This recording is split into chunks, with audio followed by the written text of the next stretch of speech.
So again, good afternoon to everyone. We are now having our self-assessment exercise of the topics that we have discussed last time.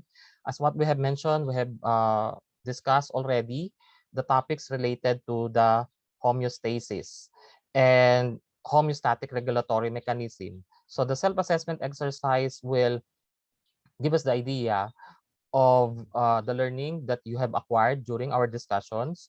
And this may facilitate also the critical and analytical thinking of the concepts that had been discussed and our learning objectives and learning outcomes, expected learning outcomes for today's session will be related to the application of the concepts of the periods of disease and the disease process and the chain of infection. But before we proceed with the new topic, let us now proceed first or primarily with the self-assessment exercise.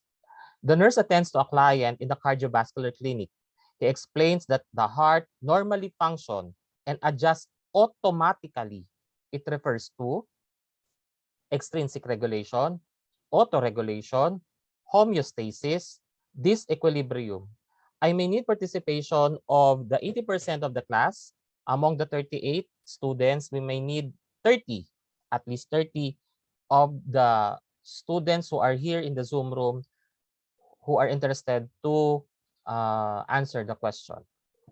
So again, we have discussed related to the concepts. Actually, related to this concept, we have actually two points that we consider in the homeostatic regulation. However, we are now having 16, and on the supposedly expected 30 or 80% of the class who will participate. So I will start counting from the top, from the count of 10. 10, 9, 8, 7, 6, 5, 4, 3, 2, 1, 0. So we expect to have 30 students to at least have the active participation. So I may call with the 26 out of 30 supposedly, may I call those who did not raise the hand. So I will be calling Miss Ritzel Joy Lagmay. Ritzel? Ritzel or Ritzel? Ritzel? Miss Lagmay? Miss Lagmay? So probably having a problem with the connectivity. So may I call on, how about Mr. Ignacio? Mr. Ignacio? I think po yung C po, homeostasis po. So your response is homeostasis. Okay. So I may call another one to basically check if he or she will agree with your answer. I may call again those who did not raise the hand. Let us call, may I call on Miss Asuncion Vanessa? Vanessa? Ano po, letter B po. Letter B, auto-regulation. Okay, thank you very much, Miss Vanessa. From the keywords that we have from the question, it explains the heart normally functions and adjusts automatically. So meaning that the heart cannot be held, cannot be controlled, and the processes are continuous with the heart, since the heart is part of the circulatory system and responsible for the release of cardiac output. So if we say extrinsic regulation, this is usually facilitated by the stimulation and response related to the nervous system and the endocrine system.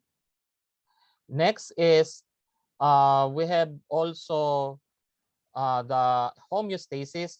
The homeostasis is the state of balance. We have defined it as equilibrium. We defined it as constant. When it comes to this equilibrium, that's obviously the opposite of the homeostasis, because whenever individuals may experience any physiologic response which is untoward to and deviated to the normal reference, so that could be considered as disequilibrium. So we may now have only either letter A or letter B. So let us reveal the answer. Okay, Thank you very much, Miss Vanessa. Your answer is correct. We say auto-regulation. From the term itself, auto, it's automatic. The regulation is a continuous process. And from the question, it highlighted that the heart normally function and adjust automatically. Thank you very much. Next question is related to the nurse attends to a client for surgery and administered a drug with parasympathetic response of decreasing heart rate. Homeostasis are regulated as extrinsic regulation, autoregulation, homeostasis, disequilibrium. I may need response since we are 37 in the class, so let's have a higher, so let's have 85% of the class. So 37 times 0.85. So I may need 31. Just added from the time of the first question. So we have 11 participants. So we may at least achieve 31 so that everyone will have equal opportunity to respond. So what would be the keyword? The keyword in this question is parasympathetic response and its effect of decreasing heart rate. So how or what regulatory mechanisms are related to it? So we have only 16 participants who have attempted to answer the question. And we may need 31. And I'll start counting. 10, 9, 8, 7, 6, 5, 4, 3, 2, 1. So instead, we are lacking 10 of the student participants. So probably I may call those who did not raise the hand. So probably maybe we will be calling Miss Mariel Tamayaw. Miss Mariel? Miss Mariel? Hello po. Magandang hapon. What is your answer to the question?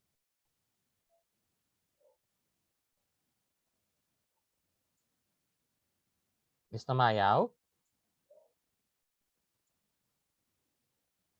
Miss Tamayaw? Hello. Yes po. Naririnig na po. Yes. Your audio is clear. A po. So your answer is letter A. Thank you very much. So again, I'll be asking another one who did not raise the hand. May I call on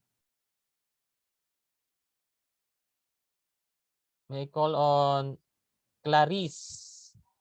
Miss Clarice Ramitire. Clarice? Sir? Yes, magandang hapon. Yan ang na-miss ko. Thank you so much for that sound. Na-miss ko yung sound na yan. But you may not hear it anymore. But anyway, what is your answer to the question? A po. Your answer is letter A, extrinsic regulation. Thank you very much. So let us reveal the answer. The answer is extrinsic regulation. You are both correct with your answer. So how is it? From the definition that we have on extrinsic regulation, we have mentioned that it is related to the stimulation of the nervous system. And we all know that the parasympathetic is a response. It's an expected response from the nervous system. And this cause a direct effect to other organs, which is the heart. So the answer is extrinsic regulation. Let us proceed to the other question. This is somehow related to the homeostatic regulatory response.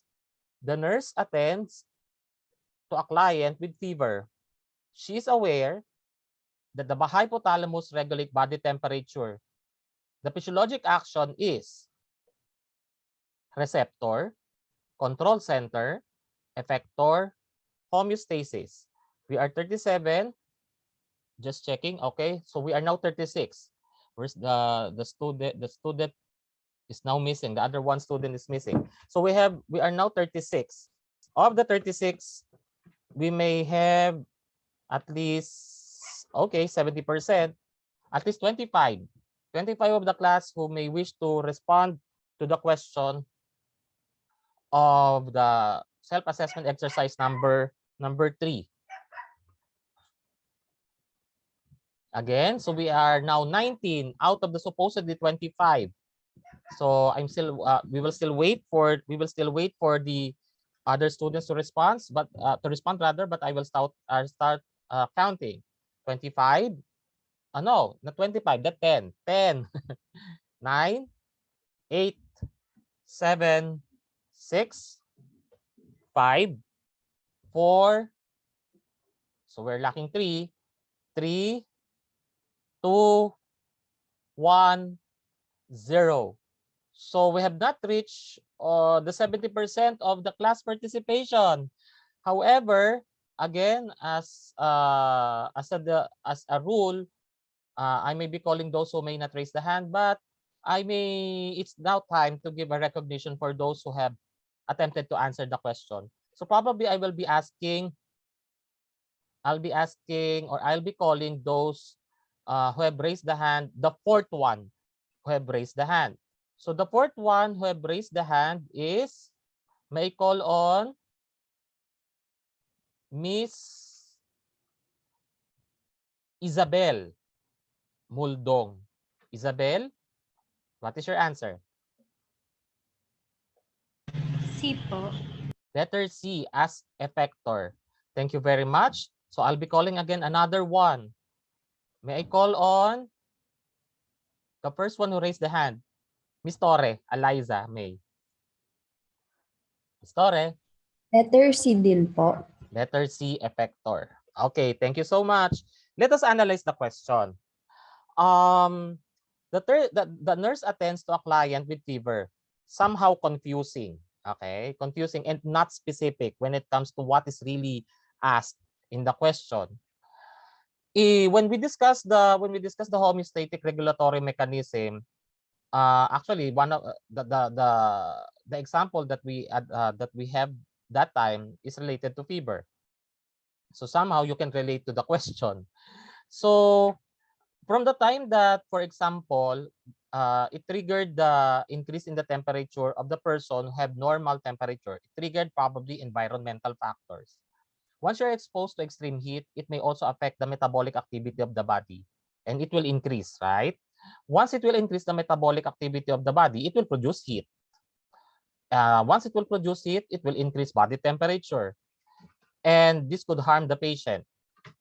So probably, there is a need to transmit information to the control center so that to facilitate the risk and the hazard that may cause a possibility of problem with the temperature. So the temperature, the skin, definitely the skin senses will transmit the information from the dermatomes to the small nerves, specifically to the command center or the control center. The control center will identify the specific part that will be responsible for the action of regulating the temperature, and that is the hypothalamus. Then the hypothalamus will respond a command to a specific organ to facilitate the management of the body temperature. So probably the hypothalamus may coordinate to the skin, specifically on the sweat glands, and the other one is specifically to the blood vessels. So blood vessels, circulatory, sweat glands, integumentary. So from the time that it stimulates the action of the sweat glands, it will cause perspiration. For the blood vessels, as it dilates, it will continuously transport the blood supply to facilitate regulation of the body temperature. If these actions are completed, then homeostasis again occurs and normal temperature are achieved. So from the cycle that I have mentioned, the answer is basically what? Control center. Why control center? Because the hypothalamus, as part of the brain, is responsible to transmit the information or command. Kasi pag transmit information, it will start from receptor sa yung stimulus. Okay? It will start from stimulus and probably it will be initiated by either hypothalamus or by the skin sensors. Although the hypothalamus will be the one who will receive also that will receive the information in the brain, which is the control center. So that's why the answer is control center, because the hypothalamus is the one that really initiated to regulate the body temperature to transmit command to the specific organs of the integumentary system and the circulatory system. So at least we have some clarifications on your answers, and this could be a way to validate those concepts and have some enlightenment of the topic discussed. Next question. The nurse observes the client with difficulty of breathing, that he is starting, observes the client with difficulty of breathing, that he is starting to stabilize. He is now starting to stabilize the breathing pattern.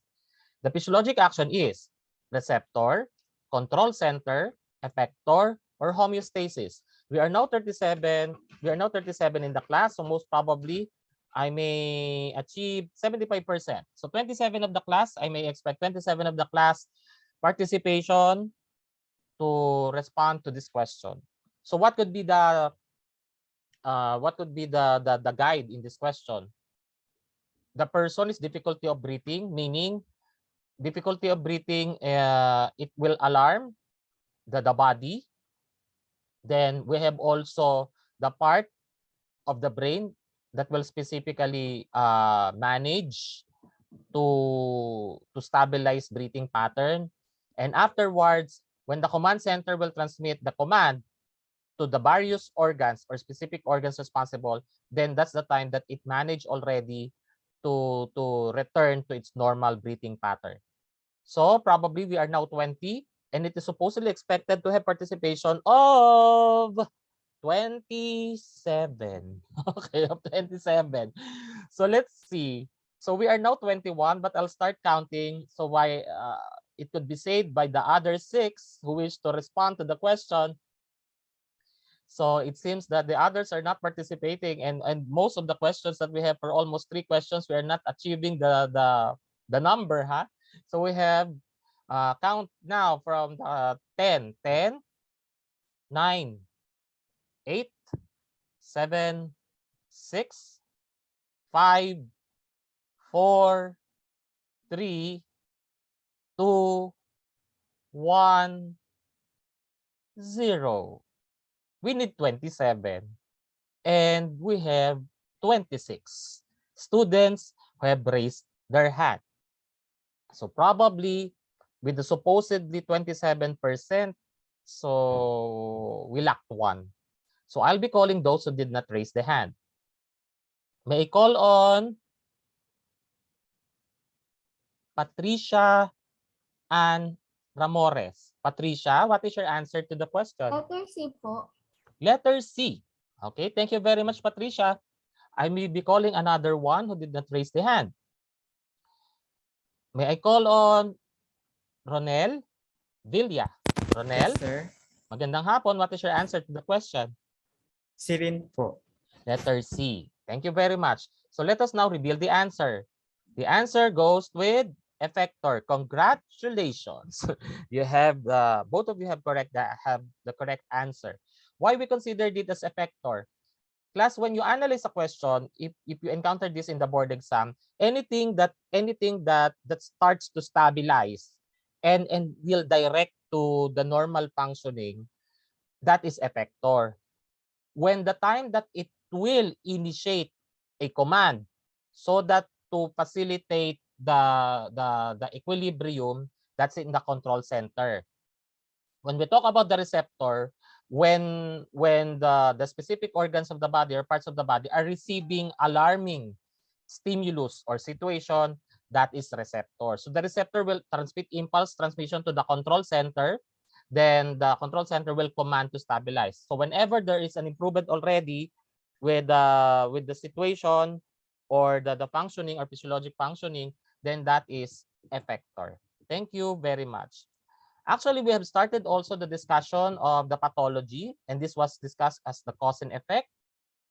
We have discussed also the pathology, and I have emphasized that the physical change itself of the disease organs and tissues is very remarkable as our reference based from either diagnostic examinations and evaluation. We have defined also surgical pathology, which the patient obviously will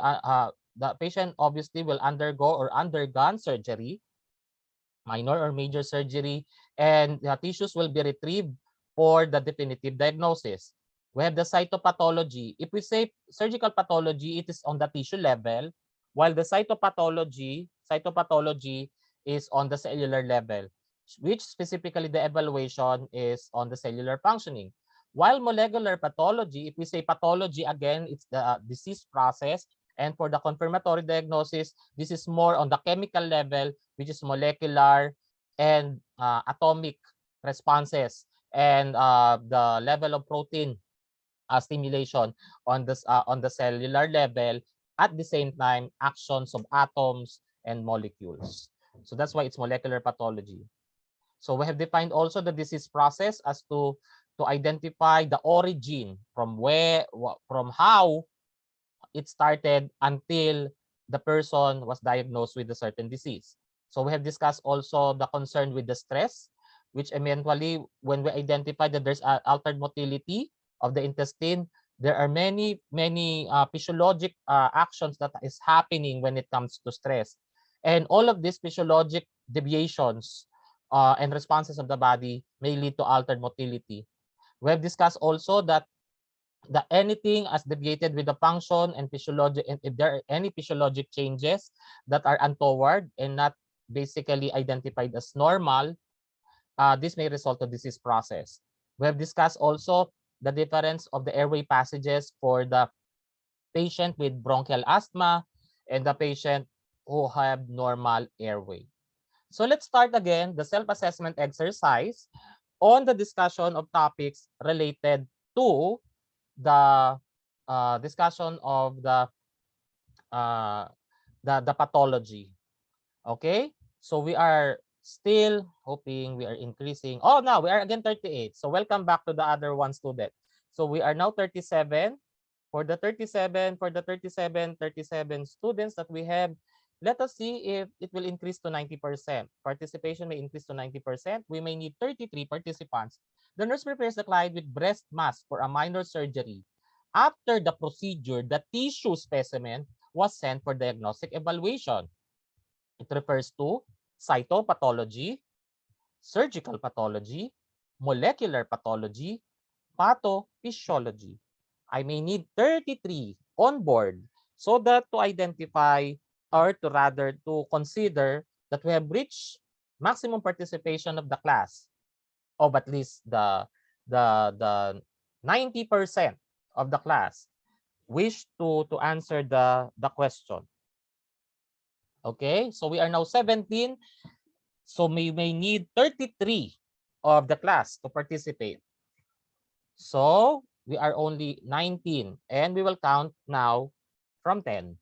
10, 9, 8, 7, 6, 5, 4. So hoping it will increase. 4, 3. So we did 33. 2, 1. Oh, nabawasan pa. 0. Okay. So again, we have not reached the 33 students who wish to attempt to answer the questions, and hope and with that 90% of supposedly maximum participation. So let's have our consciousness and alertness be increased, because that's your response may significantly reflect the oxygen level to your brain and the action and responses of neurotransmitter. So, but anyway, since we have not reached the supposedly 33, I may ask those who did not raise the hand. So let's start. May I call on Miss Zaraspe? Henny, Miss Zaraspe? Miss Zaraspe? Miss Zaraspe is on silent mode. So probably we'll try to ask the others. Oh, Miss Zaraspe was disconnected. So I think she's the one. Okay. Miss Saraspe, yes. What is your answer to the question, Miss Saraspe?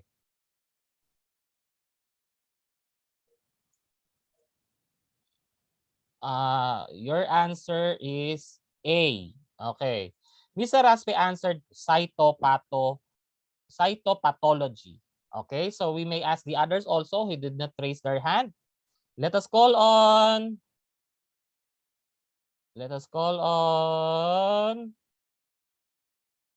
Zaira. Zaira, you? Yes What po. is your answer? Magandang hapon. What is your answer? Ganda nga po. Letter B po. Letter B, surgical pathology. Okay, so you have different answers. So let us reveal the answer. So the answer is surgical pathology. Okay, why surgical pathology? From the question, actually, cytopathology, surgical pathology, molecular pathology, the clients undergone the procedure. All of them definitely undergone the procedure. The difference of the three is that of the level of microscopic evaluation. For cytopathology, it's on the cellular level. Surgical pathology, the evaluation is on the tissue. And molecular pathology are more on the chemical level, specifically on the molecules and the actions of atoms. And pathophysiology is the effect of the disease process to the organs, to the cells, and to the systems in general. So your answer is correct. Surgical pathology. So thank you, Ms. Zaraspe, for your response. Next question. We are now 37 and probably, let's see, I'll just lower down with the participation so that it could be achievable, but much better if I have a higher participation of our students. We may have at least, sige, 65%.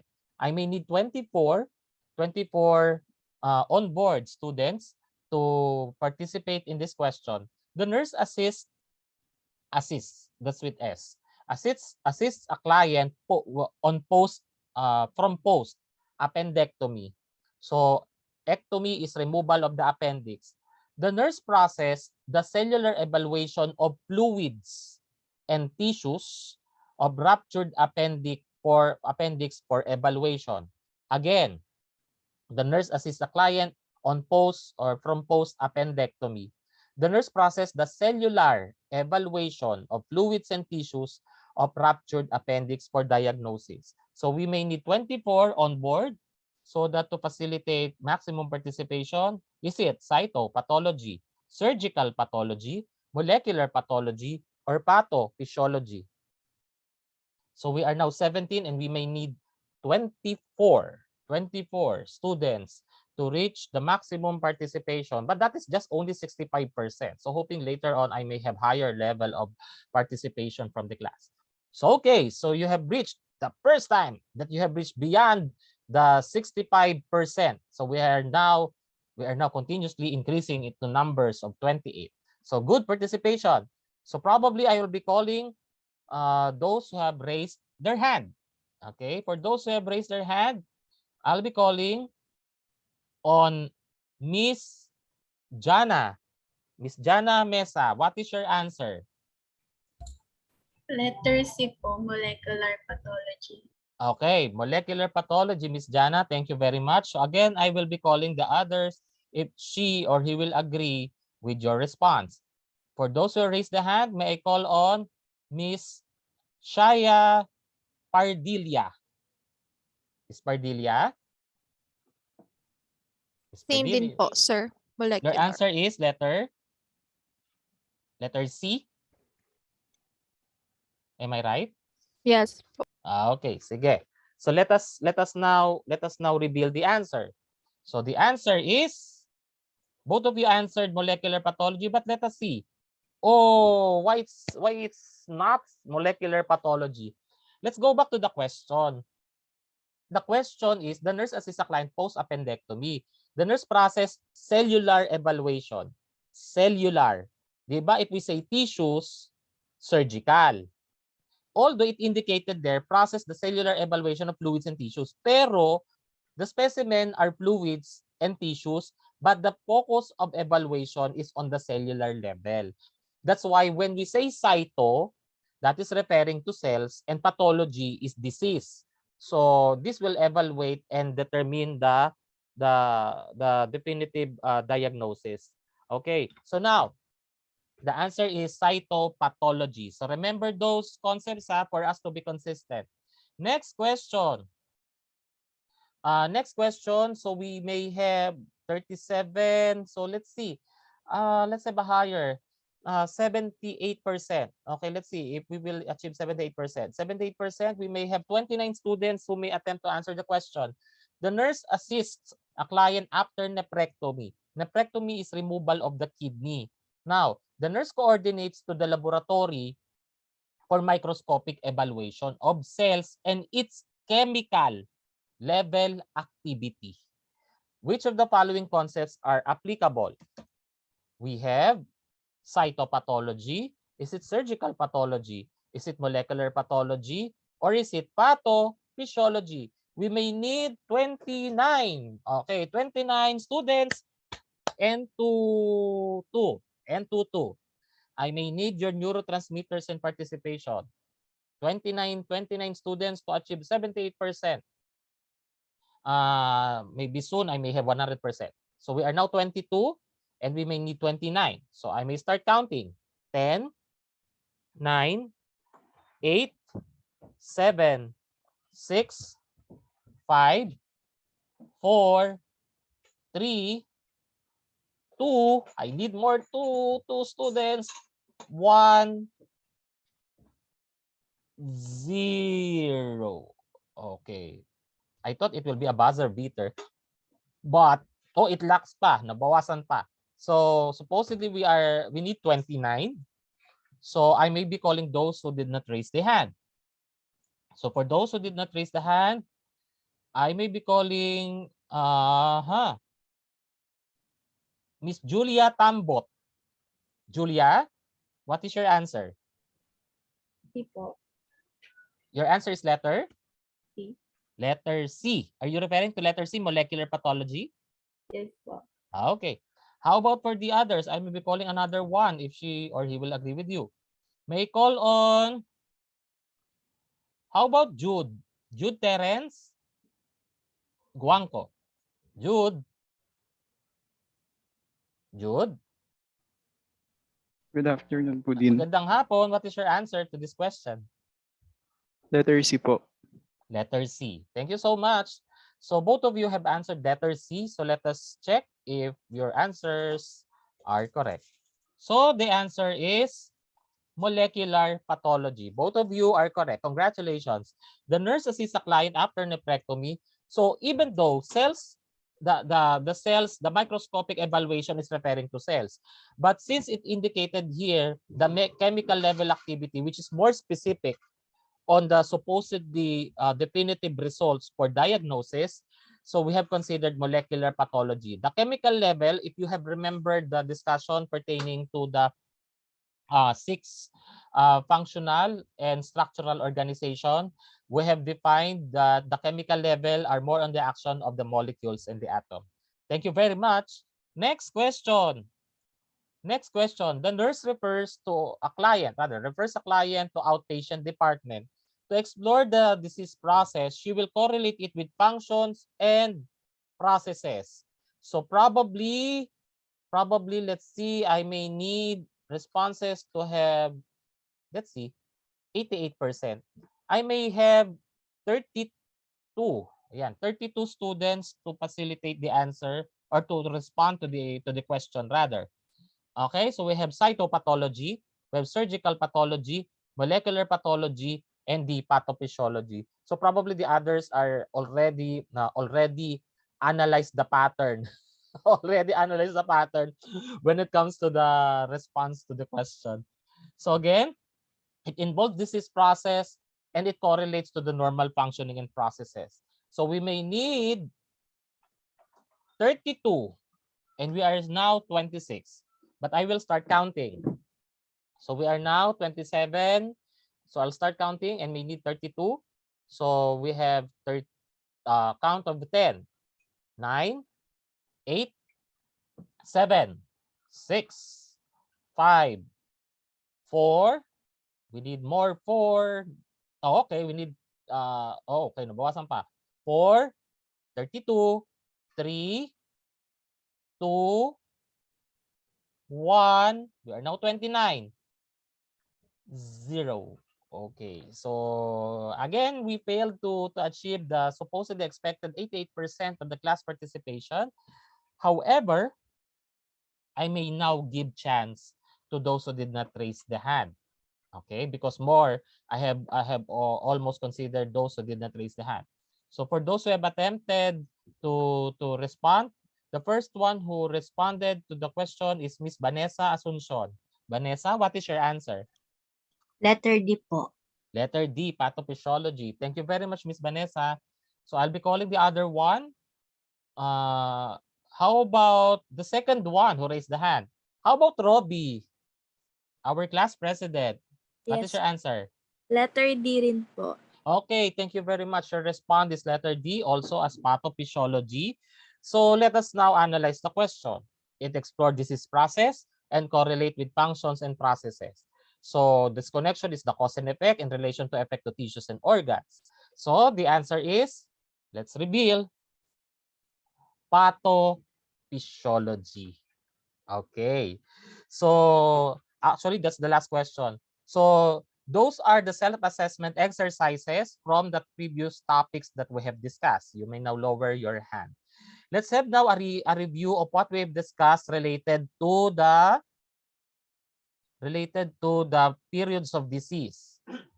Actually, we have already finished the discussion of the periods of disease. So let's have the recall and the review. Actually, the review of the concepts. If you have any questions related to this before we proceed with the chain of infection, they are connected. The topic on the periods of disease and its processes are connected with the discussion of chain of infection. So let us now proceed. We have defined before of the disease, and eventually we'll focus on this graph. We have defined and identified the 4 periods of diseases. And what are the 4 periods of diseases that we have identified? The incubation period, the prodromal period, the period of illness, the period of decline, and the period of convalescence.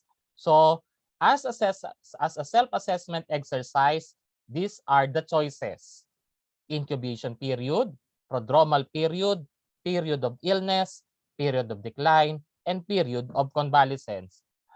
Which of the following periods of disease, which of the following periods of disease refers to a situation wherein the symptoms are very obvious and severe, and somehow it already achieved its peak of the illness because of the continuous multiplication of the pathogens. So we are still 37 in the class and hoping we could achieve, let's see, sige tignan natin for the 50% for now. Times 0.5, at least we have 19 of the students may respond to the question. So again, my question goes that if the symptoms or the manifestations are already critical and already identified with the obvious symptoms and severe. So the level of severity and the multiplication of pathogens are highly remarkable. So we have 11. Okay, 11 out of the supposedly we are only achieving 50%, but still we are not achieving the 19 expected number. So the choices are incubation period, prodromal period, period of illness, period of decline, or period of convalescence. So we are 14 and supposedly we have 19 to have the maximum participation of 50% of the class. I need now to count. So we have 10. So we need to achieve 19. 10, 9, 8, 7, 6, 5. We need one more. 4.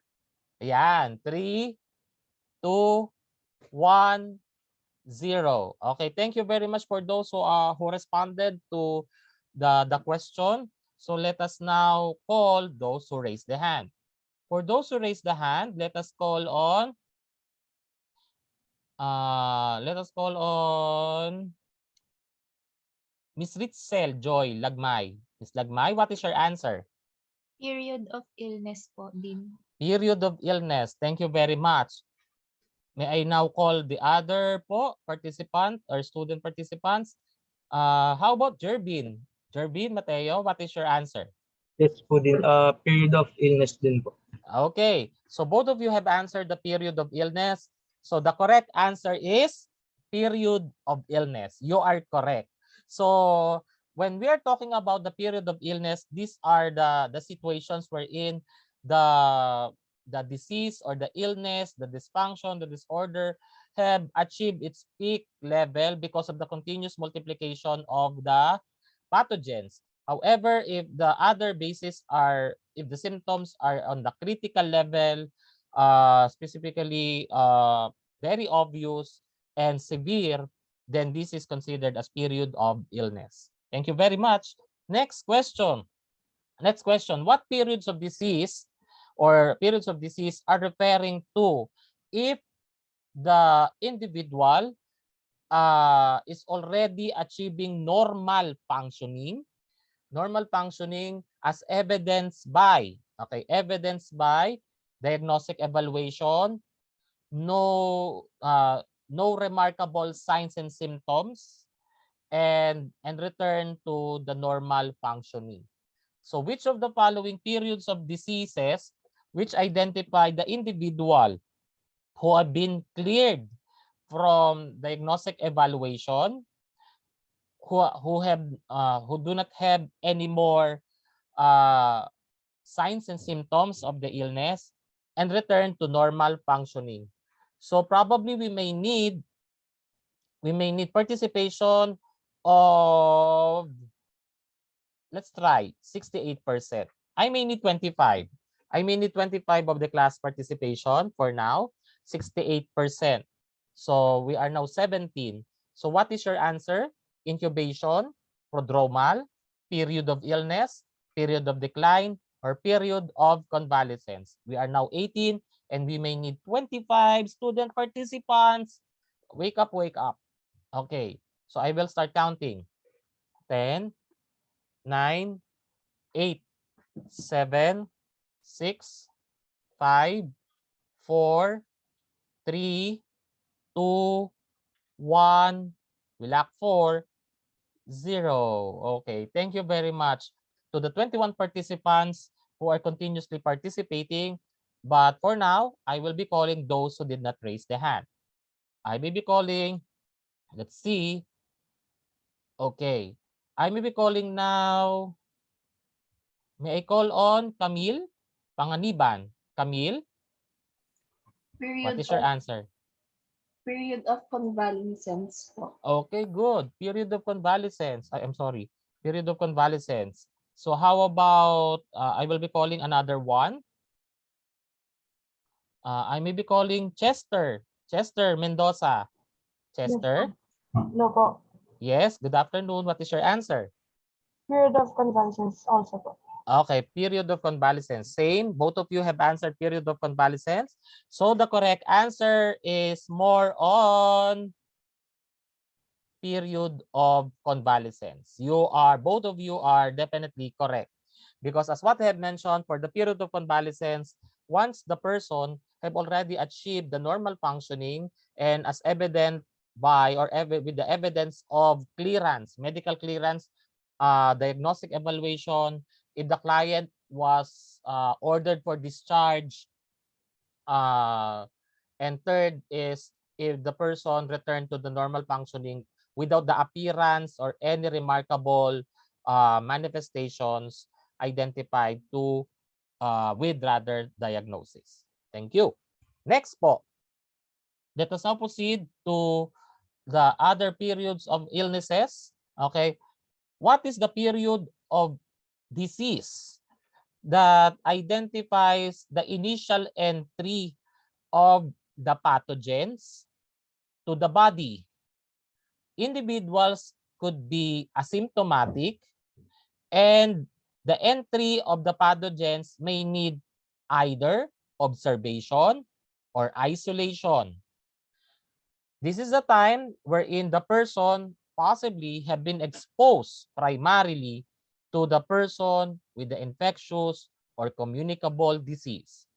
Which of the following periods of disease identifies a situation wherein the individual are suspected to have initial entry of pathogens that possibly may not have manifestation but will be subject for isolation and observation. So we are now 20 participants raised, and it seems that we have achieved, because I just only identified that we may need 20. Okay, so it exceeded to 22. So thank you very much. So hoping we could have a higher participation later on, ha? Okay, so I may be calling those who raised the hand. For those who have raised their hand, may I call on Miss Meryl Daniel Mangera. What is your answer? Incubation period. Okay, your answer is incubation period. I may be calling other students. Other students, may I call on Miss I have called already.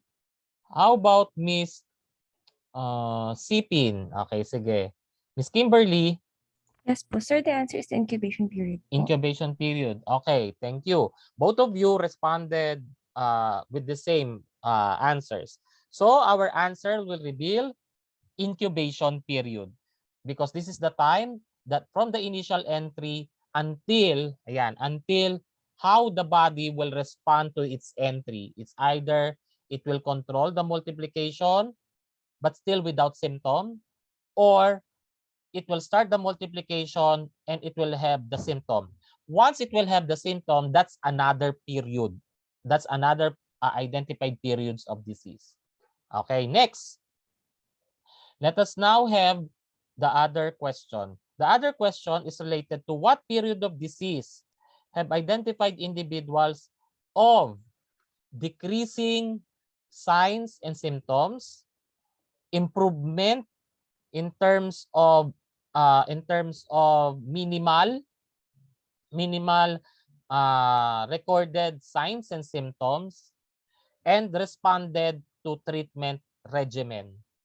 Which of the following periods of disease eventually identified with individuals who are starting to recover, have minimal signs and symptoms, have responded to the treatment regimen? I may need responses of 21. Okay, 21 responses for us to identify. So let's to have the answer to questions, and let's start. Okay, so I will not count anymore because it already achieved 21. Okay, but since I have the last or the first two questions, most of the participants who raised the hand answered those questions. So I'll give time naman for those who did not raise the hand. For those who did not raise the hand, may I call on Miss Prince Sakdalan. Prince, what is your answer? Period of decline po. Okay, period of decline. Thank you very much. So again, I will be calling another one. Okay, let's have Miss. She raised the hand. Okay, how about Eugenio Hasmin? Period of decline po. Period of decline. Thank you very much. So probably you have agreed to your classmate, huh? So let's see if your answer is correct. The answer is period of decline. Correct. Both of you are correct. Whenever an individual already responded or submit himself or herself to treatment regimen, and there are improvements in terms of the severity of disease, that's an indication that the pathogens are decreasing. Yun yung basis natin. Pathogens are decreasing, symptoms are diminishing. But if it is totally diminished, that's already period of convalescence. But still under observation pa rin yan. So that's period of decline. Thank you very much. Okay. Next question. How about if the individual experiences general signs and symptoms? Already starting to experience general signs and symptoms. I may need responses of at least 26. Okay, 26 respondents for the question number 5. Okay, so again, what is the period of disease that basically identified early appearance or observation of general signs and symptoms at the start? Okay, so probably we have 21 participants, so we have not achieved the 25. So we are only 22. So let us ask now the questions, or rather ask the participation, sige, to balance it. One who raised the hand and the other one who did not raise the hand. So let us start first for those who did not raise the hand. May call on who did not raise the hand. How about may I call on Miss Patricia Ozawa? Miss Patricia? Miss Patricia? Miss Patricia? Okay, so let's call the other students who did not raise their hand. How about may I call on Miss Hamandre Kaylin? Miss Hamandre? Hello po, rinig po ako. Yes po. Magandang hapon. What is your answer? Starting to feel the symptoms pa lang po. Yeah? General, yeah, sige. Prodromal period. Prodromal period. Okay, thank you very much. I may now call those naman who raise a hand. For those who raise the hand, for out of the 22, let us call, or may I call on Miss Enika Marcos. Miss Marcos? Prodromal period din. Prodromal period. Okay, thank you very much. So from your responses, the answer is, both of you answered the same and it revealed correct. So we have prodromal period. When we say prodromal period, this pertains on how the person is starting to experience early signs and symptoms. That's why when a person becomes asymptomatic, and usually the incubation period is there, it could be different. For example, incubation period, the person is positive but no symptoms at all. So nasa incubation period pa rin siya, but still to be observed for the 7 to 14 days. But if the person already manifested fever, already manifested throat pain, and that is even one of the manifestation appeared, it will elevate to the prodromal period. So I think those are the concepts that we have reviewed about the periods of disease. Now we will proceed to the discussion of the chain of infection. Okay, I'll stop. So okay, so let's continue. Let's continue with the chain of infection. I'm just looking on the slides. Okay, chain of infection. Okay, when it comes to the chain of infection, this is connected with the disease process. Okay, so when we talk about infection, it refers to an invasion of the body, invasion in the body by harmful microorganisms or parasites. So it could be in a form of virus, bacteria, fungi, or could be possibly parasites. In this situation, the infection could be depending on the severity. It could be it could be from the mild, and it could be to severe. The higher level of severity may have chances on the development of complications and possibly may lead to fatality if the body cannot anymore compensate or respond to treatment. Now, this is what we call the chain of infection. Why it is called as chain? Actually, the management on the chain of infection is merely to break the chain so that it may not lead to the spread of infection. So for each chain, we may have measures. We may have measures on how we will prevent to continue the spread of infection. What are those? We have been oriented with the minimum public health standards, right? We have been oriented on the physical distancing. We have been oriented on the use of the face mask. We have been oriented on universal precaution of hand washing. And we have been oriented on how important to have the vaccination. Now, it started with the infectious agent or the causative agent, and the reservoir is the place where the virus stays. It could be a person or human, it could be animal, it could be fomites, it could be things around us, it could be a soil, wherein those infectious agents or causative agents are present. The portal of exit defined as from the time that the infectious agent escaped from the reservoir, meaning from the time that the microorganisms, the parasites have already released from the reservoir, which, for example, if the person is a carrier of a virus, and if the person is a carrier of a virus, the portal of exit could be the sneezing. Okay, the sneezing or possibly the coughing is the mechanism of the portal of exit from the person who is a carrier of the microorganism. Another is, how about for human, what do you call this? The HIV.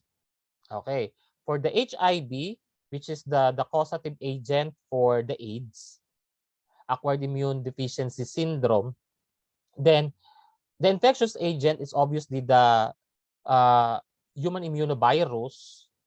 The reservoir is the person. The portal of exit could be bodily fluids, right? So, ano ngayon yung mode of transmission?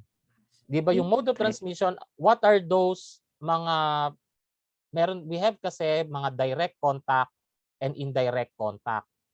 So, what are those direct contact or indirect contact that we meant? Anyone from the group? Dean, try po. Yes, I think Miss Sipin. Sir, for the Okay. direct contact po is yung sa sexual transmission po. Correct. Tapos yung sa blood din po. Correct. That's direct transmission. Correct. Tapos po yung sa, kunwari po yung sa child, from mother to child. Yes, correct. Yun po. Correct. Correct. That's what you call direct transmission. For the indirect transmission could be either from the environment, right? So environmental. Kaya nga sometimes 'di ba, saan ba kinuha yung dapat 2 meters physical distancing?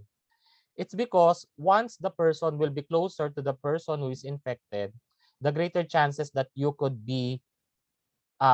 acquire from the direct contact kung closer.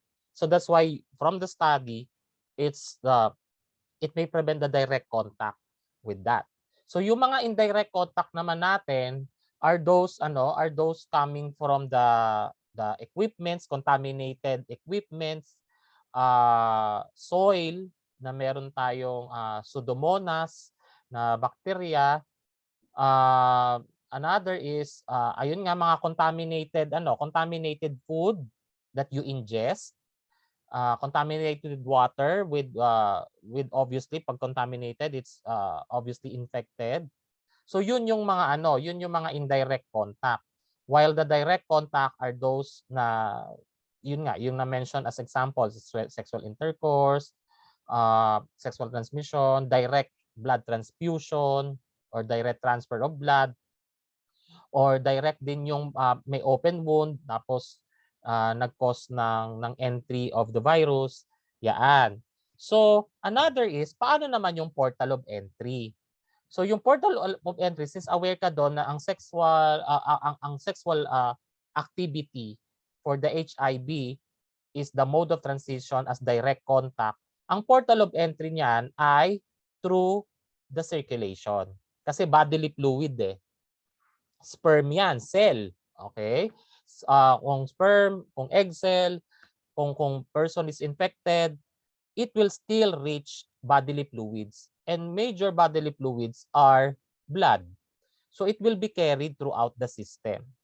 So, kung yun yung portal of entry at it already invaded your body system, now ikaw na ngayon ang new carrier. Pag if you have been infected, you are now called susceptible host. Now, yung susceptible host, another carrier na naman yan, new host. So, babalik na naman tayo, kaya sa chain, infectious agent na naman. So, babalik na naman tayo kung sino yung reservoir. Siyempre, the person who's a carrier, yung portal of exit. So, it is just a cycle. But we need to break the chain simply because this may continue to spread. So from our analysis, why is it that the COVID-19 infection, spread? Because probably we have not break the chain. So from the SARS-CoV-2, the person carrying the virus is a reservoir. So usually it was identified in Wuhan, China, di ba? Actually, if we will try to identify ngayon, ang kino-consider kasi nating reservoir, human. Pero if you will recall at the time na it started yung research about the COVID-19. Dun sa Wuhan, what specific source daw po nanggaling ang SARS-CoV-2? Hindi actually galing from human eh. Sir, If you have remembered the again, literature. sa ano daw po? Sa mga paniki? Yes. So 'di ba iba yung literature. So i-connect natin 'yan dun sa chain of infection. Yung infectious agent is the SARS-CoV-2. Pero ang reservoir niya animal, hindi tao kasi hindi pa siya nag-spread sa human eh. So yung infectious agent ay animal, tapos ang reservoir, yung carrier niya ay yung bat. Then from the bat, ano yung naging portal of exit ng bat? 'Di ba yung portal of exit ng bat yung bodily fluids ng bat? Yung fluids coming from the yung infected fluids coming from the bat. Ngayon, ano yung naging mode of transmission? Yung mode of transmission we could consider as indirect. Bakit siya indirect contact? Kasi the person had been exposed to the fluid. Hindi naman siya directed pumasok sa open wound, pero yung since we have identified droplet from that bodily fluids coming from the bat, na-touch nung person na-inhale ngayon nung person. So yung portal of exit from the reservoir is bodily fluid, yung mode of transmission is indirect contact, yung portal of entry saan pumasok siya? Respiratory. So ngayon, since pumasok na dun sa person through the inhalation yung virus, then it appears now that you have already the signs, ikaw na ngayon ay isang susceptible host. At if it has confirmed with diagnostic evaluation, you are now a susceptible host. So, nag-start na from the time nasa Wuhan meron ng infected person. Yung infected person na ngayon ang nagke-carry nitong infectious agent. So si infectious agent nasa surroundings lang siya, and the person is now carrying as reservoir. So sa reservoir, anong naging portal of exit niya? Yung portal of exit naman, bodily fluids din naman, droplet nung reservoir, human. So portal of exit. So ang nangyari naman, kung if the person to person yung contact direct contact siya, very close. So ano na ngayon yung portal of entry? Yung portal of entry, respiratory, then nagmanifest na yung mga signs, confirm positive ka of COVID-19, you are now the new host, susceptible host. Until ano yan, until itong chain of infection, hanggat hindi yan na nabe-break, natatransfer yan ng natatransfer at na-acquire yan ng humans. So, doon nag-start. Actually, if you can still remember Ebola, have you remembered about Ebola virus? If you can still remember? Yes po din. Oo. So sa Ebola virus naman, ano naman ang kinonsider natin dong carrier sa Ebola virus nung start of the development of the disease? Anong nadinig nyong Monkey daw po. Yes, okay. Yan yung start, 'di ba? Before na naging reservoir ang tao. So sa Ebola po, from the kasi ang Ebola ano yan hemorrhagic fever yan. So usually it's human to human ang transmission yan. And usually ang ano diyan, ang affected kasi sa Ebola virus ay what you call this, blood vessels. Kaya nagko-cause yan ng bleeding. So ano doon yung specifically the infectious agent. So ang infectious agent diyan ay ang Ebola virus. So at the start ang reservoir niya as based from the literature ay monkey. Okay, monkey daw. So ang nangyari yung kasi usual it was identified kasi sa African countries nag-start eh. So what happened is yung secretions, okay, yung secretions coming from the infected animal, yun ngayon yung naging portal of exit. Yung portal of exit is secretions, blood, fluids from the chimpanzees, from the monkeys, gorillas, doon daw po nanggaling. So doon nanggaling. Actually po, the Ebola virus po ay meron ding literature na nanggaling din sa bats. Okay? Now, from that, it may have the direct mode of transmission. Pwede kasi din siyang pwede din kasi siyang close contact or direct contact if these secretions, infected secretions of the animal entered the wound. Yan, entered directly to the wound of the individual. So direct contact. So ano yung portal of entry niya? Ang portal of entry is through the wound. Kasi alam nyo class, yung Ebola virus before, nag-start yan na talagang bodily fluids. Ang bodily fluids, ano ba mga bodily fluids? Saliva, urine, feces, anything that is out of coming out of the body. So yun yung mga theory before. At usually ang portal of entry diyan whenever it enters to a broken skin or wound.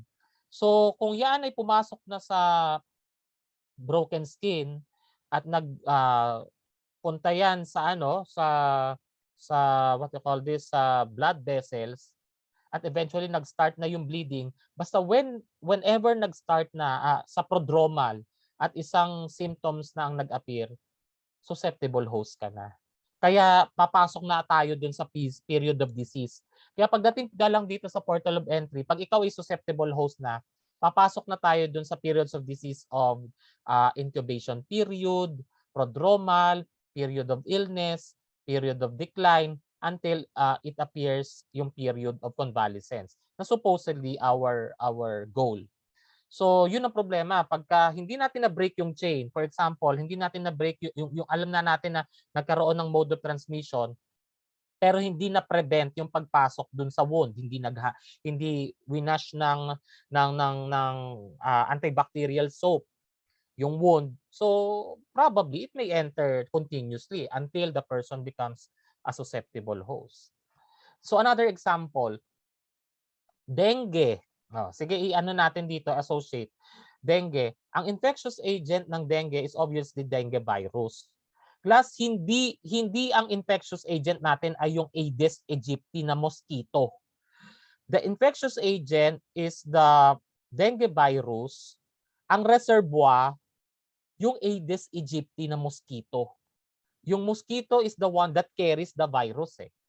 Anong portal of exit niya? Ang portal of exit niya, di ba, coming from the mosquito, ibabite ka ng mosquito. So from the bite of the mosquito, ano yung pwedeng mangyari doon? So syempre there is yung transfer of the what do you call this? Yung transfer mismo ng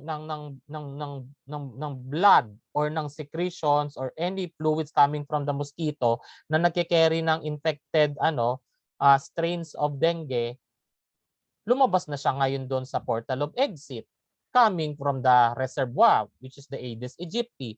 Ano ngayon yung mode of transmission? Yung mode of transmission ngayon ay nako-consider natin siya ngayon as direct contact. So yan yun, correct. Yan yung sinasabi natin, correct. Mr. Eugenio, you have mentioned about a vector. Kasi it could be, a reservoir could be a vector. Okay? Yung vector kasi, it could be coming from, ayun nga, ang mosquito. Siya yung nagke-carry mismo nung virus. So yung agent mismo, yun yung microorganism, yung parasite, yung fungi, but the one that carries these infectious agents are the vector. And mosquito is an example of a vector. So reservoir. So when it enters now the body, so nag-direct contact siya through the bite of the mosquito kasi dumiretso yan sa direct, yung bite ng mosquito, dumiretso yan papunta yung virus. Kasi nag-penetrate sa skin . So pag nag-penetrate sa skin, di ba usually pag ang mosquito nag-bite yan, nai-irritate agad ang skin. So how much more if the mosquito transferred the virus very fast na mag-access siya sa blood vessels. And once it reach the blood vessels, ang portal of entry natin ay definitely through the blood vessels. So pag nag-cause na yan ng ikaw ay nag-fever, may bleeding, you are now considered as susceptible host. So yan po yung chain of infection natin. Now, when it comes to in particular, we have the details related sa discussion of, let us now have the elaboration of what are the components of the chain of infection. So pag if we say infectious agent or causative agent, sometimes causative agent, most of the time causative agent are being used for the chain of infection. We have the pathogen, the germ itself that causes the diseases. It could be in a form of the bacteria, it could be a form of virus, fungi, or parasites. So, if we say naman the reservoir, it is where the pathogen stays. At usually po may mga instances na yan, usually mga dirty surfaces. Kaya that's why kaya familiar tayo, 'di ba, sa disinfection. Yan. Disinfection is very important dahil nga dun sa perspective na kailangan malinis din ang equipments, ang supplies, ang environment, ang furnitures kasi they could stay. There are number of hours that this microorganisms, either virus and bacteria, may still be viable and capable of specifically identified in the transfer of the infection. So, ayan po, pagka binanggit natin na, sir, sabi po natin, it could be from the humans, it could be from animals, it could be from insects, yan. From insects, it could be from medical equipment, yung mga contaminated equipment. Kasi kung for example, di ba for some time sa operating room, if hindi totally actually hindi lang disinfection, pagka hindi totally na sterilize ang mga equipment, kasi supposedly there must, pag sterilization, pag disinfection is, ang purpose mo is decreasing the number of pathogens. Pero pag sterilization talaga, it's the absence of the pathogens. If for example, yung operating yung mga OR instruments that had been used to the patient have not been sterilized thoroughly. So meaning hindi siya maiko-consider as absence of the presence of pathogens, at pwedeng doon nagstay yung pathogens, at whenever there will be an open surgery, pwedeng doon manggaling ngayon yung specifically yung infectious agent na magiging portal of exit ngayon dahil na open ang wound. So pwedeng yung contaminated blood doon na nag-stain pa doon sa instrument, hindi na sterilize ng maayos. So yung contaminated blood, yun na po ang portal of exit na nagkaroon ng direct contact during the open wound surgery. So sir, ano naman po yung, kaya 'di ba sometimes you have been oriented wag kayong maglaro ng lupa kasi dirty. Ayan, yun 'di ba usually yan ang orientation natin sa ang orientation natin sa mga parents natin. And usually may mga bacterias po na na present sa soil. So ano ba ang mga bacterias na present sa soil? Usually ito yung mga example yan. Yung sinasabi ko nga sa inyo, yung Pseudomonas, mga common bacteria po ay mga Clostridium, mga tetani. Yan, 'di ba? Pwede kayong makakuha ng Clostridium tetani, which is tetanus. Tapos pwede po diyan makakos ng Pseudomonas na merely, pag Pseudomonas po kasi usually sa mga contaminated soil, ang effect niyan sa pag hindi kayo naghugas ng kamay. Okay, yung Pseudomonas aeruginosa, ang hirap i-pronounce. Aeruginosa. Ang Pseudomonas po aeruginosa is commonly found yan sa soil and water, at usually ito po ay nakadepend po sa pag-grow niya because of diyan pag nag-transfer na po yan or nakahanap na siya ng reservoir. At this may cause the possibility po na ang Pseudomonas aeruginosa po ay pwedeng mag-lead into harmful infection. At ano yung mga harmful infection na yan? Ang Pseudomonas aeruginosa kasi pwedeng mag-lead yan ng severe infection sa wound. And usually pag ang Pseudomonas po yan pumasok sa katawan natin, careful po tayo kasi sometimes resistant yan sa antibacterial management. Bihira sa mga Pseudomonas ang nagre-react or nagre-respond sa antibiotics. Kaya usually ito pong mga Pseudomonas na ito ay pwede pong mag-cause ng major infection sa body. Pwedeng affecting the lungs or affecting the other systems of the body. Pero sometimes or most of the time, this may appear the immune system. So now, we have the portal of exit.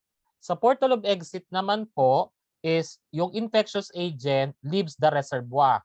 So saan siya it's either lumabas siya from the reservoir's open wounds kung human, aerosol pwedeng through the air, yung splatter of bodily fluids yan, droplet, yan na yung person, yung reservoir, yung human, umubo, nagtalsik ng laway, nag-sneeze. So these are the portal of exit na coming from the reservoir. Pwedeng coming yan from the from the saliva. Example, sa sa rabies. So sa dogs, sa saliva ng dogs. So pwedeng pag nag-bite yan sa person, direct contact, ano yung portal of entry mo? The portal of entry mo, yung wound ng person na na-bite. At pag pumasok doon yung saliva na may rabies, ang ita-target niyan yung nerve. At pag na-target niyan yung nerve, at specifically nagmanifest na ang fever, nagmanifest na yung any signs na may lead to the spasm of the muscle, ayan, so medyo nandun ka na sa prodromal na yon. So alarming na. Kaya that's why you need to be observed within the 10 days. At alam nyo po na up to 15 years pwedeng magstay yan sa body. Kaya very important din that you have, actually wala naman tayo anti-rabies for human. At least you may receive the anti-tetanus serum or the tetanus toxoid. Next po, for the mode of transmission is the way the infectious agent can be passed. So it's either direct or indirect contact. It could be ingestion meaning it may enter via the GI tract, or probably it could be via inhalation. Then the portal of entry, yung portal of entry, aware na tayo dun sa mode of transmission. Ang portal of entry naman is yung risk na matransfer to other person. At it could be kung ang person may have broken skin, may incision, or for example, post-surgery, respiratory tract by inhalation, mucous membranes, or damaged skin. Alam nyo din po, it could be transferred through the catheters and tubes. Kaya alam nyo po, class, whenever, kasi foreign body yan eh. Kasi kung for example, even the intravenous site, naka-ano yan, yung needle, naka-penetrate yan sa blood vessel. At opening yon, pwedeng mag-travel doon. Another, catheter, urinary catheter. Will it be possible na pagka ang urinary catheter mo ay infected, the microorganism will definitely transfer to that. So possibly it may possibly transfer via this catheter, and this catheter po may travel this microorganism towards the urinary canal and the urinary tract. So pwedeng mag-cause naman doon ng infection. So other tubes, example, endotracheal tube. A person has endotracheal tube and connected to the mechanical ventilator. So pwedeng from that person who may have the endotracheal tube, doon naman mag-travel specifically yung infectious agent from the outside or from the reservoir, from the release of the reservoir. At once, as mentioned po, yan po, we have the portal of exit, we have the mode of transmission, we have the portal of entry, at you are now considered a susceptible host if confirmed based from diagnostic evaluation that you are now a carrier, a new carrier. That's why you have been considered as any person as a new host ka na. And usually eto na po, your a susceptible host may need immediate attention for prevention, possibly prevention of complication, for treatment. Yan, kasi pag ikaw na yung confirmed, you obviously must receive medical attention or may seek help to experts. So since we are 6 o'clock, supposedly we may have the health break on 6:30. So we may have the early health break for 15 to maximum of 20 minutes so that you can hydrate yourselves, you stretch your extremities as well before we proceed with the details from the first discussion of chain of infection and how to break the chain of infection. So be back after 15 to 20 minutes. Thank you very much.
Okay, so we will now resume our discussion, our synchronous discussion on the chain of infection.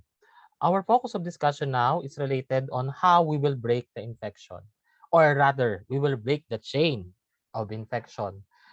If you have learned on the process of the chain of infection from infectious agent, reservoir, portal of exit, mode of transmission, portal of entry, and susceptible host. It was called as chain so that to facilitate some measures to break the chain. For example, for the infectious agent, the breaking the chain could be possibly be identified through the diagnosis.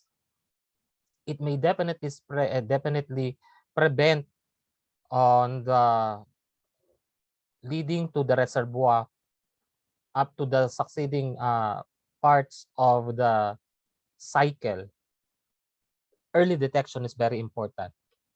That's why even in the spread of the COVID-19, testing with the gold standard of the RT-PCR will prevent the spread through the immediate isolation and quarantine of the concerned person who had been confirmed with COVID-19. Similar also for those who may have other communicable diseases, such as, if, for example, the person may have pulmonary tuberculosis, this could be also highly infectious. So the person may need to be isolated also and to manage nutrition as well so that it will boost immune system. In this situation, diagnosis and treatment and even antimicrobial stewardship, meaning there are some instances that if the person could be high risk, there could be a possibility to prevent or to break the chain for a prophylaxis. Example, during the time of flood or floods, most of the identified disease that we could consider is leptospirosis. The leptospira may enter an open wound and thus may target the kidney. So with this situation, it could be prevented through a prophylaxis. The person who have been exposed to floods and eventually have an open wound, doctors may advise to take doxycycline. And doxycycline could be a prophylaxis. And prophylaxis could be prevention. Since the person already identified the risk, doxycycline may prevent its penetration or invasion to the body via the circulation. There are some instances of other prophylaxis. The person, for example, is having sensitivity with skin. A sunblock could be a protection for prevention. So this antimicrobial topical agent may not lead to the possible infection if you are considering preventive measures, including antimicrobial stewardship. But again, we must take into reality that we might not only just take antibiotics or antimicrobial without the prescription, because our concern is it may lead to a problem with antibacterial resistance, and your body may be resistant. Your body may not anymore process the effect of the antimicrobial drug. So this is to break the infectious agent to proceed with the reservoir. Okay? Early detection is very important so that it may not anymore have this infectious agent goes with the places, animals, fomites, equipments, furnitures, soil, insects, and animals, so that they may not have or they may not be considered as reservoir of this infectious agent. So how to break the chain for the reservoir? For the reservoir, breaking the chain is through disinfection, cleaning, disinfection, or cleaning using disinfection of decreasing the pathogens, and sterilization to facilitate the absence of the pathogen. So it could be infection and prevention policies. That's why we have encountered various infection protocols and policies, minimum public health standards.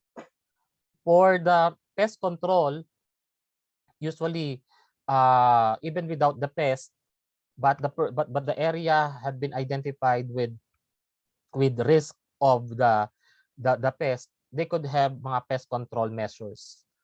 So yan po. Other than that, of breaking the chain, for example, reservoir, infection agent is rabies. So to prevent specific of breaking the chain for the reservoir, let your dogs have anti-rabies. Have your pets with anti-rabies. So this may prevent the portal of exit, even though it may possibly have the portal of exit of saliva, but still it could still break the chain because of the presence of the anti-rabies vaccine of the dogs or any animals. So what could be the portal of exit? To break the chain of the portal of exit is through the hand hygiene as a universal precaution. Hand hygiene, it could be through hand washing or through hand rub using hand sanitizers. PPE, so not the full gear PPE. It could use face mask. The full gear PPE is if the person is vulnerable to exposed to highly infectious individuals. Mask will do. Before, we do have the face shield before. Gloves may do also, so that to prevent the transfer or rather direct contact with the secretions. So another is control of aerosol and splatter. So physical distancing may do. Respiratory etiquette. So if the person basically follows this, then it may not trigger to have the direct contact, or it may break the chain towards mode of transmission. Waste disposal could break the chain of portal of exit kasi class, if you will notice yung waste segregation, meron tayong tinatawag diyan, 'di ba? Merong biodegradable, non-biodegradable, tapos we have infectious. The trash bin with red, that those are infectious. Kaya that's why if there are tissues who came from the infected individuals, dun yan sa sa infectious trash bin. Needles could be in the infectious trash bins because it has penetrated the skin and contact with the blood of the person. Used what do you call this? Mga used catheters that had been pulled out to patients.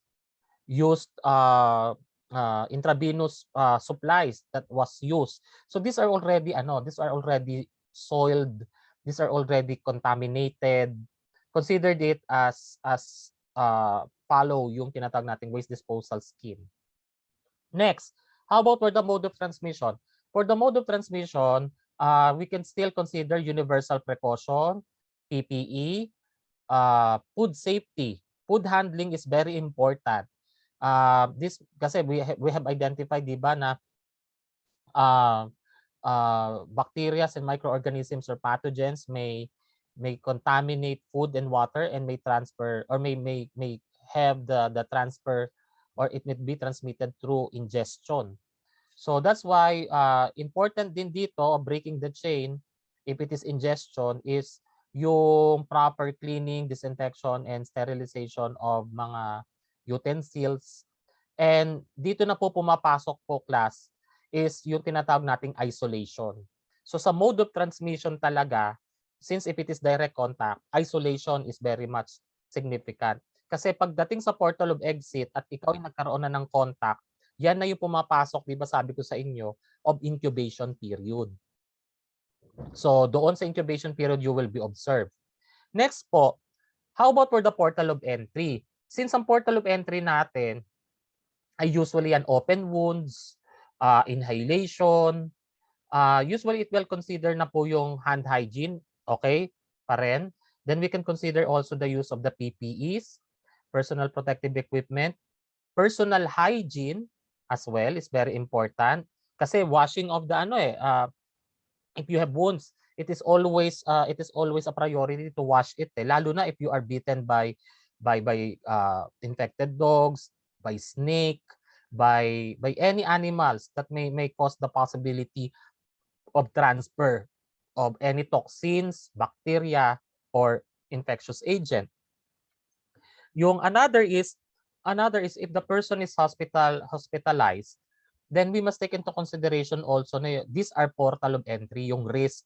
Sabi ko sa inyo, I have mentioned sa inyo na yung mga catheters that had been infused to the patient, then this could be foreign bodies that may cause the traveling of the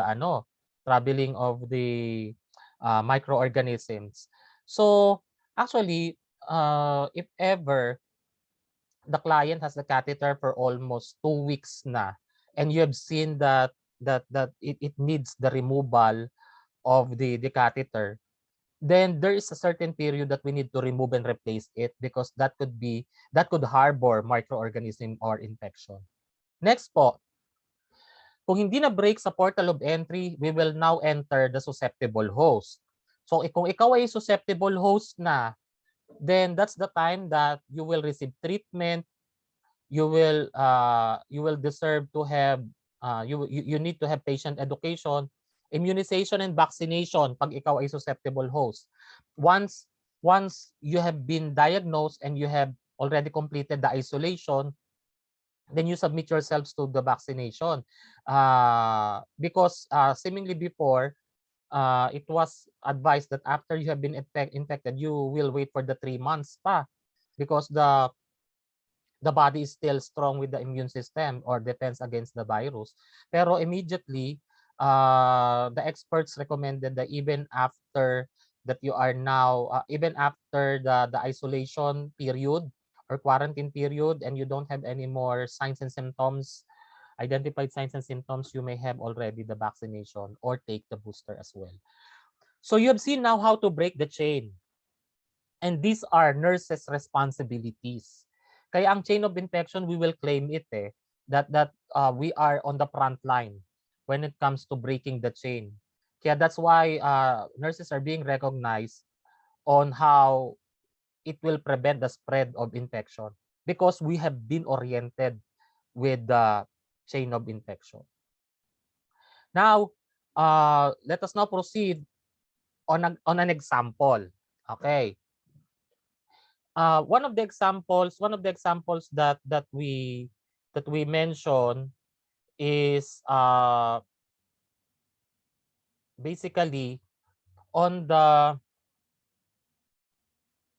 part of the virus, which is rhabdovirus. So the rhabdovirus is the one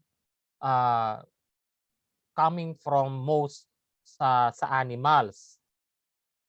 Now, when it comes to the rhabdovirus, this is described as a bullet-shaped filterable virus. So, ang reservoir of rhabdovirus ay dogs or other infected animals with rabid virus. Ano yung portal of exit? The portal of exit for the reservoir, from the reservoir or infected dogs or infected animals are from infected saliva. Then what is the mode of transmission? The mode of transmission is direct contact to the site of bite. Then what is the portal of entry? Yung portal of entry is from the person's mucous membrane. So yung saliva with the rhabdovirus will enter either the mucous membrane, the mouth, the eyelids, broken skin. Kaya that's why when you are bitten by the dog, even the saliva goes to these mucous membranes. That could be portal of entry.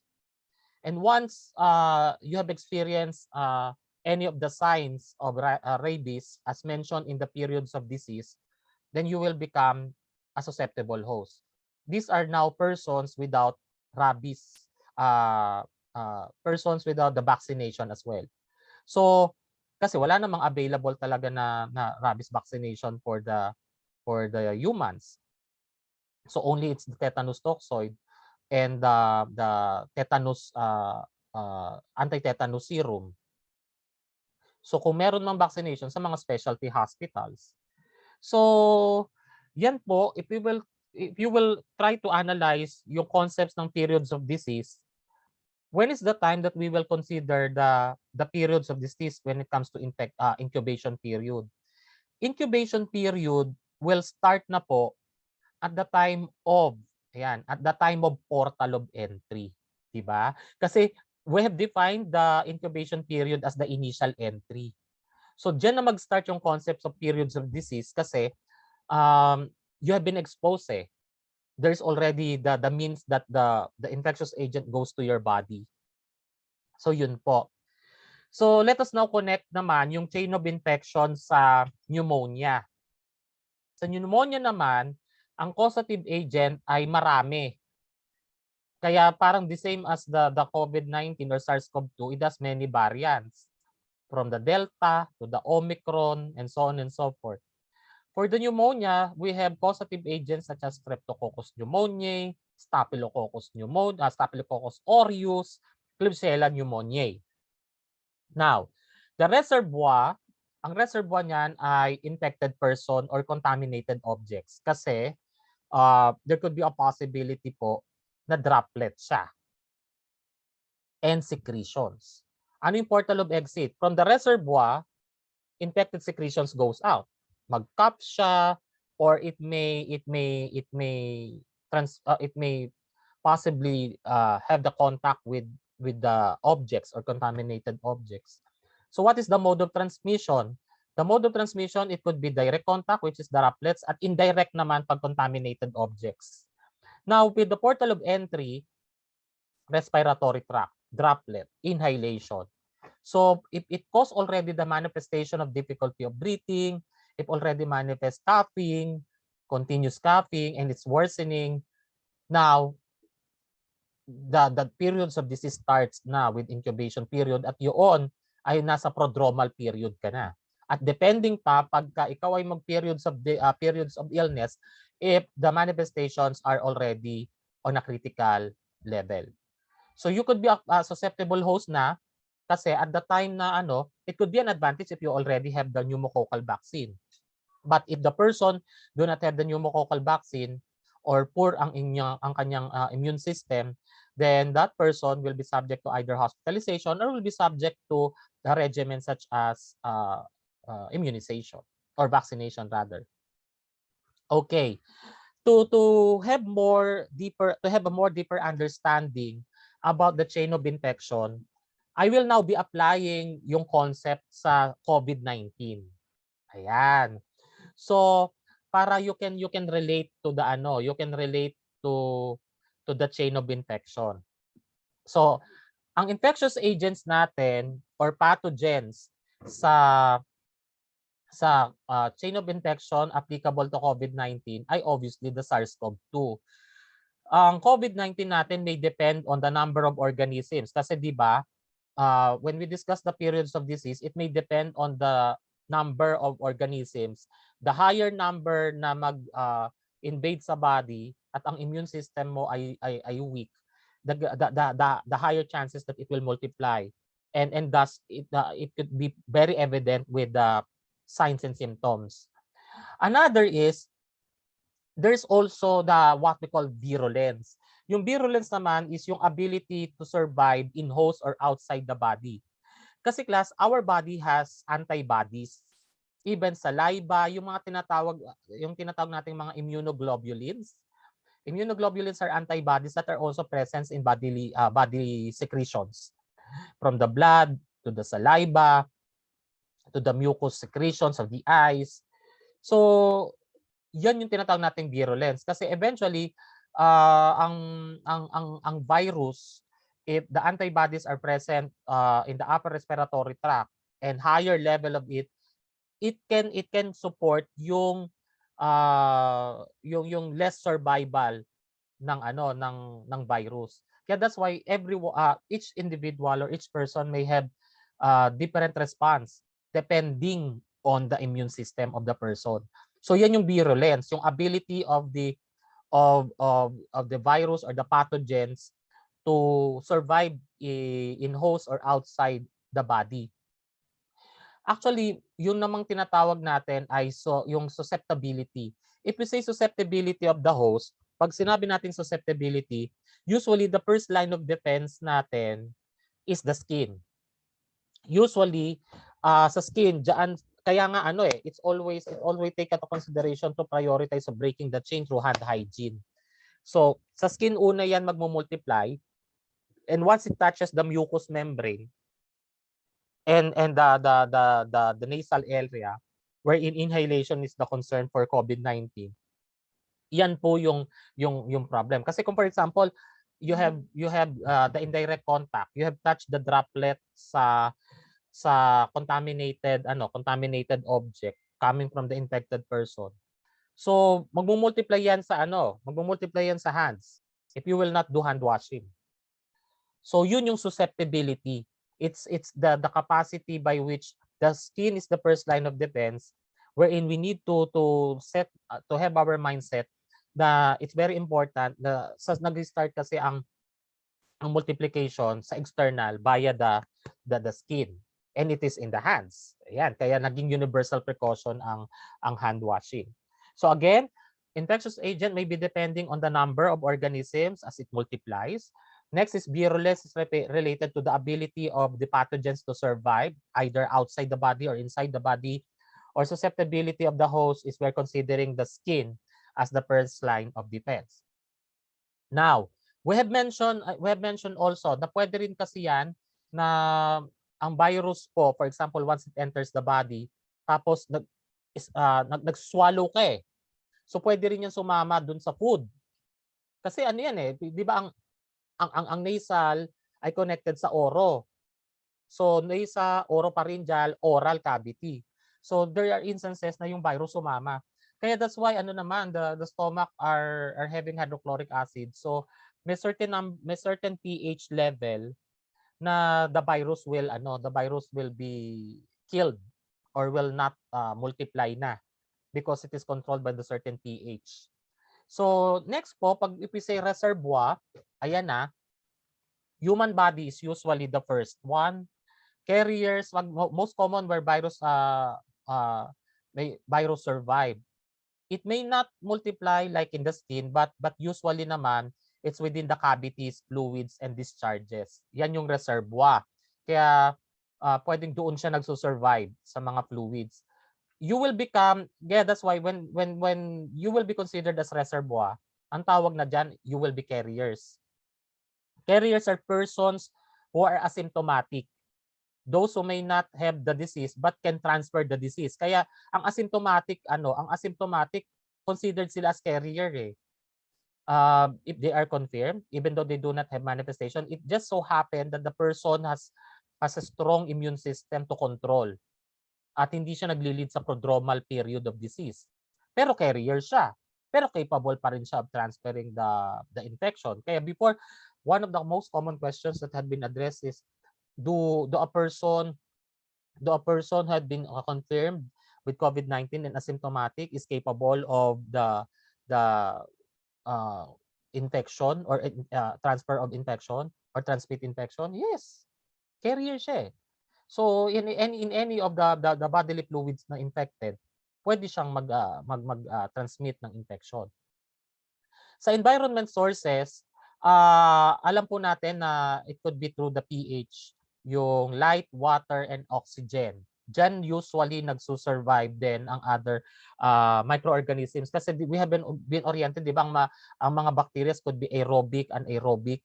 So yan, as long as these are available kung sa environment sources, di ba sinabi natin that ang virus pwede mag-survive siya sa indirect sa mga contaminated objects. Yes, kasi they can still connect and satisfy yung source nila for survival eh. So yan naman ang reservoir. So yung portal of exit naman po for the COVID-19 is obviously airborne particles. So airborne particles, it could be air and droplet that leaves yung infected source who is the person. Sabi ko nga sa inyo, nung time pa ng Wuhan, hindi pa reservoir ang human. Reservoir pa is the infected bats. At sa infected secretions from bats, yun yung portal of exit. But here comes the person na who is already a carrier. So yung droplets coming from the person himself is nag-release na siya and nag-exit na siya from the person through this infectious agents. Next po, sa mode of transmission, we have mentioned about the contact transmission. So pag contact transmission, it could be direct contact or indirect contact. As long as pag direct contact, there is a physical contact between the source and the host. Physical. So sabi ko sa inyo, yung sexual activity, direct blood transfusion from the blood source of the person directly to the open wound of the person. Yon, mga direct contact yan for mode of transmission. Ang mga indirect contact usually yan sa mga contaminated objects or fomites after sharing. Kaya that's why, for example, indirect contact yung sharing of needles. Pag the person had parang na-prick yung person who are infected with the virus, tapos also na-prick ka, so you are the new pasok ka na ngayon with that contact. So coming from the inanimate objects yon. Tapos contaminated objects yan, indirect contact siya. So after the sharing with infected person, or usually kung for example some source of the infectious agents are from feces or infected urine, tapos hindi ka nag-wash ng hands, tapos nag-handshake ka, ayan, nako. So yung from the time of yung transfer from the fecal infected person with unwashed hands, ano yon? Indirect contact yon. Kasi coming from the feces then to the hands. Pero kung yung kung yung mismong yung mismong infected hand na may secretion ay na punta doon sa droplet na of the contact person, ay nagiging direct contact na siya. So basta anything related to ang transfer niya is coming from inanimate objects, contaminated articles, and shared by infected person in direct contact. Pag direct siya, it's the physical direct involvement. So ano naman po yung droplet transmission? So yun yung kanina sa minention natin yung contact transmission. Ito naman yung droplet transmission. Yung droplet transmission class, virus can live 12 hours. Can you imagine that? Within the 12 hours, it's capable of transmitting and can enter to the body. Kaya ganun kabilis ang pag-spread of infection. So this could be contact with infected secretions. So ayan na, droplets can travel actually 1 meter. Kaya physical distancing na 1.5 to 2 meters kasi yung capacity of having the 1 meter na mai-travel niya at the person could be infected through sa nasal, sa oral, and other conjunctival membrane. The other one is, this was already a discussion na ano ba, is it droplet or airborne? So ang droplet is different from airborne. Ang airborne, nakasuspend siya sa nakasuspend siya sa air at once inhaled, ayun na, it can enter the susceptible host. Kaya seemingly for the mode of transmission, we are still considering 3 aspects of transmission. It could be through what we have mentioned, we could be contact transmission, it could be droplet transmission, or it could be airborne transmission. Now, we have the portal of entry. Okay. Ang portal of entry natin for the COVID-19 are the following. So usually yan, respiratory tract. Number 1, obviously respiratory tract. When droplets spread to the air and the person has a direct contact, then coughs and sneeze, it may possibly from the respiratory tract, pwede pumasok yan sa mucous membrane, break in the skin, blood, gastrointestinal tract, genitourinary tract. So this could be portal of entry. It so happen lang na hindi masyadong highlighted yung sa blood, sa gastrointestinal tract, sa genitourinary tract, sa skin. It's because we have antibodies. Ang most kasi na i-consider natin for the contact transmission ay usually yan via the airborne and the droplet. Kaya on that note, mas mabilis siya more on the respiratory tract. Although the letter B, letter C, letter D, letter E, and letter F are being considered, but since we do have the antibodies, it's controlled. Okay? Now, when it comes to the susceptible host, sa susceptible host, the person may resist on infection on the following.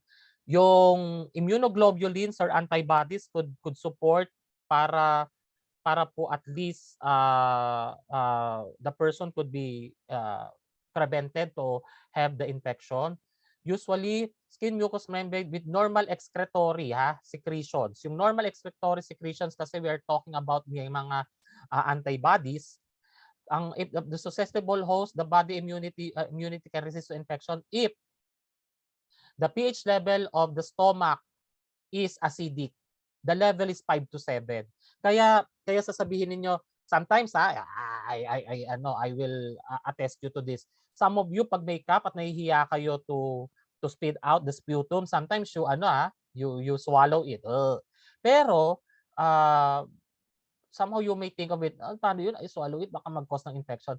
Hindi. The pH level in the stomach, which is 5 to 7, is sufficient para po yung virus may not anymore cause the spread of the infection. Kaya very important din for us na yung mga, di ba, yung source of food din, yung source of food na pag ang certain pH ay very important, that may act also kasi yung acidity itself may kill or may prevent the multiplication of the virus.